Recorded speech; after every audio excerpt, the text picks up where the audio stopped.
வணக்கம். வாங்க நாம இன்னைக்கு ஞானத்தோட நகரமான காசிக்கு ஒரு பயணம் போலாம். அங்க ஆதிசங்கரன்னு ஒரு இளம் துறவி இந்த உலகத்தோட உண்மைய பத்தி ஒரு ஆழமான பார்வையை எப்படி கொடுத்தாருங்கிற கதைய விரிவா பார்க்கலாம். யோசிச்சு பாருங்க, வெறும் 16 வயசுல ஒரு இளம் துறவி இந்தியாவோட மிக பழமையான ஒரு நகரத்தோட இதயத்தையே எப்படி மாத்த முடிஞ்சது? வாங்க இந்த சுவாரஸ்யமான கேள்விக்கு பதில தேடுவோம்.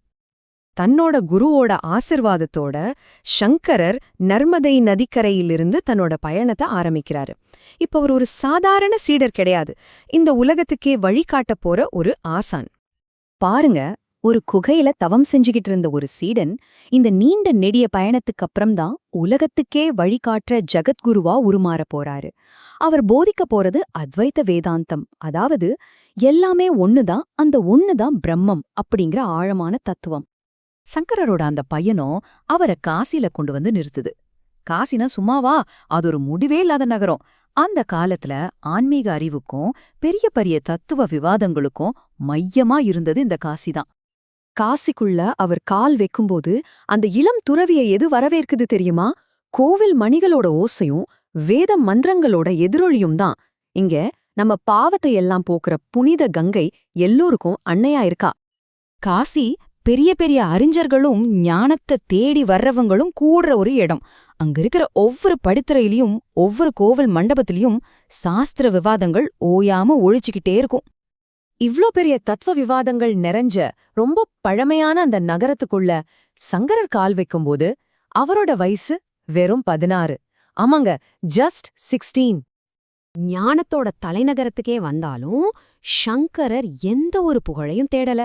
அதுக்கு பதிலா கங்கை கரையில ரொம்ப எளிமையான, அதே சமயம் ரொம்ப ஒழுக்கமான ஒரு ஆன்மீக வாழ்க்கைய வாழ்ந்தாரு. அவரோட ஒவ்வொரு நாளுமே ஒரு தியானம் மாதிரி தான் இருந்துச்சு. காலையில கங்கையில ஸ்நானம், பகல் நேரத்துல ஞானம் தேடி வர்ற எல்லாருக்கும் வேதாந்தம் சொல்லிக் கொடுக்கறது, ராத்திரியில நதிக்கரையில அமைதியா தியானம் பண்றது. அவரோட வாழ்க்கையே அவர் சொன்ன தத்துவத்துக்கு ஒரு ஜீதா ஜாகதாவ உதாரணமா இருந்துச்சு. அந்த நேரத்துல காசியில் இருந்த பண்டிதர்களுக்கும் சங்கரருக்கும் ஒரு பெரிய வித்தியாசம் இருந்துச்சு. பண்டிதர்கள் வெறும் வார்த்தை ஜாலங்கள்லயும் அறிவுபூர்வமான விவாதங்கள்லயும் தான் கவனம் செலுத்தினாங்க. ஆனா சங்கரரோட வழி வேற. அவர் தர்க்கத்தோட கருணைய கலந்து வெறும் வார்த்தைகளை விட நேரடி அனுபவ ஞானத்துக்கு தான் முக்கியத்துவம் கொடுத்தாரு. சங்கரரோட இந்த தெளிவான ஞானத்தோட புகழ் மெதுவா காசி முழுக்க பரவ ஆரம்பிக்குது. அப்போ என்ன ஆகும்? அங்கு ஏற்கனவே இருந்த பண்டிதர்கள் சும்மா இருப்பாங்களா? அவரோட ஞானத்தை சோதிக்க ஒரு சவால முன் வச்சாங்க. நகரத்தோட மூத்த அறிஞர்கள் எல்லாரும் ஒன்னா சேர்ந்து சங்கரர்கிட்ட நேரடியாவே வந்துட்டாங்க. வந்து அவரோட அத்வைத தத்துவத்தோட ஆணி வேறையா ஆட்டி பாக்குற மாதிரியே ஒரு கேள்வி கேட்டாங்க. ஆனா சங்கரர் கொஞ்சம் கூட அசராம ரொம்ப அமைதியா ஆனா ரொம்ப ஆழமா ஒரு பதில் சொன்னாரு. அதுக்கு அவர் உதாரணமா காமிச்சது அந்த காசி நகரத்தையே தான். அவர் சொன்னார், இதுதான் அத்வைதத்தோட மைய கருத்து. நம்ம கண்ணுக்கு தெரியற மாறிக்கிட்டே இருக்கிற இந்த உலகத் தோற்றங்கள் எல்லாமே மித்யா, அதாவது ஒரு சார்பு உண்மை. ஆனா இந்த எல்லா மாற்றங்களுக்கும் பின்னாடி சாட்சியா இருக்கிற அந்த மாறாத உணர்வுதான் பிரம்மம். அதுதான் முழுமையான உண்மை. பாருங்க, சங்கரரோட ஞானம் பெரிய பண்டிதர்களுக்கு மட்டும் இல்ல, சாதாரண மக்களுக்கும் புரியற மாதிரி இருந்துச்சு.